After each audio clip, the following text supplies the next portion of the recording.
Terkadang saya benci dengan hidup saya sendiri, Pak Ustaz. Saya tak ingin hidup dengan orang yang tak saya cintai. Saya juga sudah berusaha untuk menerimanya, tapi sampai sekarang tetap juga tak bisa. Bagaimana jalan keluarnya untuk masalah saya, Pak Ustaz? Apakah berdosa kalau saya minta cerai?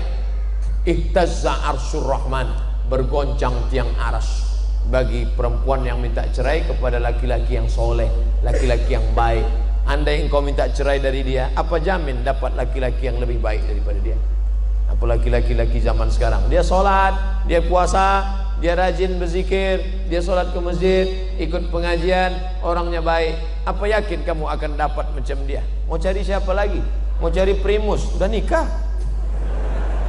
Nggak mengharapkan saya udah nikah. Nih, maka bersihkan hati. Jangan-jangan kamu kena santet, ruqyah, baca doa sebelum tidur malam, qul huwallah, al-fatihah 1 kali, pangkal al-baqarah 5 ayat, surat ayat kursi, ujung al-baqarah, lillahi ma fis samawati wa ma fil ard, qul huwallah 3 kali, qul a'udzu falaq sekali, qul a'udzu binnas sekali. Baca, tiupkan ke air, diminum. Baca, tiupkan ke tangan, usap ke wajah. Nah, ini minta kepada Allah. Boleh jadi, mana tahu ada santet, ada sihir, guna-guna dan lain sebagainya.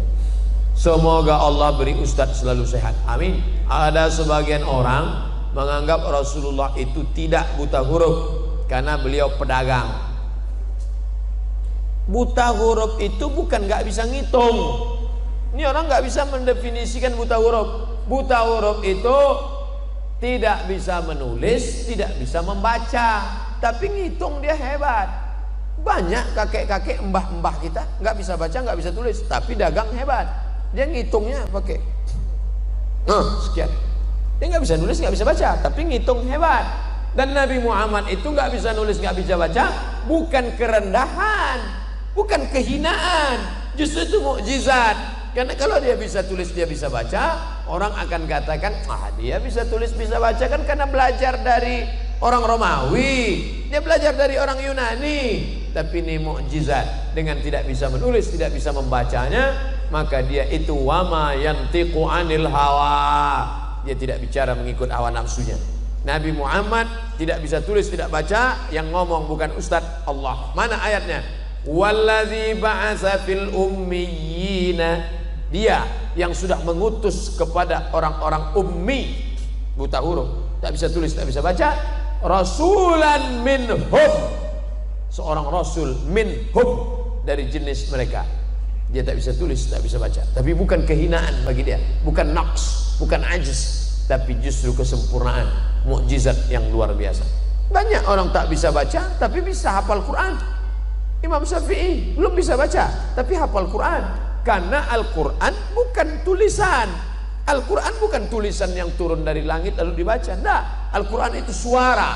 Suara Jibril didengar oleh Nabi, suara Nabi didengar sahabat, suara sahabat didengar tabi'in, suara tabi'in didengar tabi'in, sampai ke guru kita. Makanya banyak di antara kita yang belum bisa baca tapi bisa hafal ayat. Anak umur 5 tahun, anak umur 3 tahun, Bismillahirrahmanirrahim, Alif Lam Mim, Dzalikal kitabula. Dia belum bisa baca, tapi dia sudah bisa hafal. Ketika dia bisa baca, dia bingung. Loh, ini tulisannya alama, kenapa dibaca Alif Lam Mim? Alif Lam Mim, mana ada ya sama mim di situ? Kalau dibaca alama. Karena Quran bukan tulisan. Quran itu suara yang turun lalu kemudian ditulis oleh sahabat. Jadi jangan katakan ini mukjizat. Nama bukunya Mabahith fi Ulumil Quran, ditulis oleh Syekh Dr. Qasabi Zalat, guru kami dulu mengajar di Al-Azhar dalam bidang apakah Nabi itu buta huruf? Ya, mukjizat. Bagaimana hukum bekas masjid lama dijadikan aula untuk acara seperti perayaan pesta nikah karena sebelahnya sudah dibangun masjid. Memindahkan masjid dari tempat yang kurang baik kepada yang lebih baik boleh. Mana dalilnya? Sayyidina Umar memindahkan masjid Kufah, dialihkan ke tempat yang lebih baik. Itulah dalilnya boleh memindahkan masjid, dengan syarat dari tempat yang baik kepada lebih baik. Adapun dijual tanah masjid, dilarikan ke tempat yang sunyi, tak ada orang salat, oh ini zalim. Wa man azlamu mimman mana'a masajidallah. Lalu kemudian masjid ini dialihkan, ini dijadikan sebagai ruangan belajar, ruangan sekolah. Kalaupun nikah, nikahnya syar'i. Nikah syar'i itu bagaimana? A'linu hadzal nikah, jangan nikah diam-diam. Waj'aluhu fil masajid, buat akadnya di masjid. Wadribu alaihi biddufuf, pukulkan duf, gendang. Lagu religi. Oke, ini bekas masjid, dibuat acara pernikahan, lagunya keong racun kucing garong. Lagu religi, musik religi yang kira-kira ketika didengar membangkitkan semangat dia. Lagu Bila Israel, tapi jangan dinyanyikan untuk menikah, nangislah pengantinnya. Bila Israel datang memanggil. Saya seorang notaris, rekanan salah satu bank konvensional. Apakah penghasilan saya termasuk riba? Mohon penjelasannya Ustaz. La'anallahu akilar riba, Allah melaknat orang yang makan riba. Wa mukilahu, orang yang dikasih makan atau yang mewakilkan akadnya. Wa katibahu, katib penulisnya. Wa syahidaihi, dua saksinya. Yang mau akad panggilnya dua saksi. Sini bro, ikut jadi saksi ya. Kulluhum sawa, semuanya sama saja. Oleh sebab itu carilah rezeki yang halal. Allahumma aghnina bihalalika an haramik. Barokahnya enggak ada. Duit hantu dimakan setan. Sudah banyak contoh kasus kaya raya banyak, akhirnya hilang. Padahal kita minta sama Allah wa barakatan fir rizqi, minta barokah dalam rezeki. Apabila ada keluarga Nasrani ingin tasyakuran di rumahnya, manggil marawis dan ceramah, boleh apa enggak Pak Ustaz? Terus marawisnya lagu apa? Haleluya, haleluya. Gimana marawis? Tasyakur syakara, lain syakartum. Bersyukurnya kemana? Kepada Allah. Dia syukur kemana? Ya nggak bisa. Man ra'a minkum mungkaran, kalau kamu lihat kemungkaran, falyughayyirhu biyadihi, robah dengan tangan. Adakah kemungkaran yang lebih mungkar mengatakan Allah beristri dan beranak? Qamar mungkar, zina mungkar, tapi ada yang lebih mungkar lagi apa?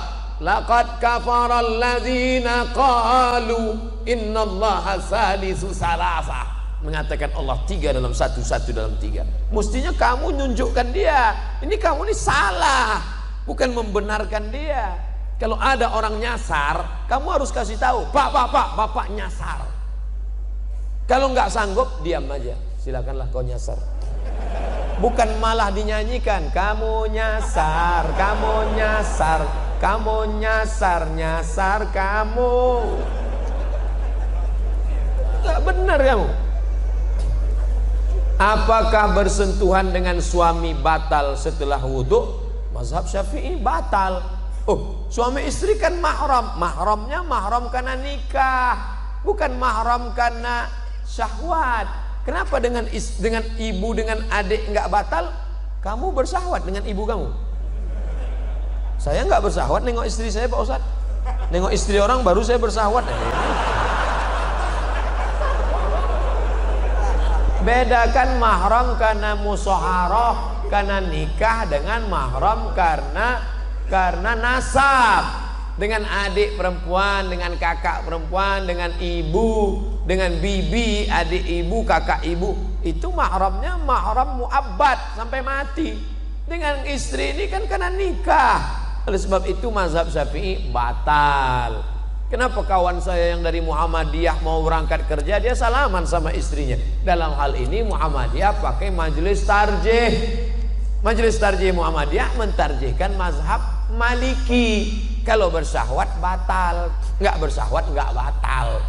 Dan cara wuduknya Muhammadiyah pakai cara Maliki, yang airnya bukan seperti cara Syafi'i. Cara Syafi'i yang dipakai NU, Perti, Al-Wasliyah, ambil air.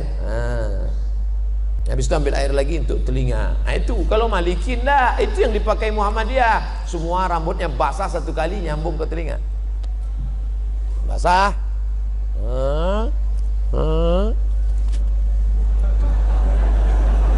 Satu kali. Cara wuduknya cara wuduk Maliki. Batalnya juga cara batal Maliki. Itu yang dipakai Muhammadiyah. Saya tetap pakai mazhab Syafi'i. Tapi saya enggak menyalahkan kawan saya yang pakai mazhab Maliki.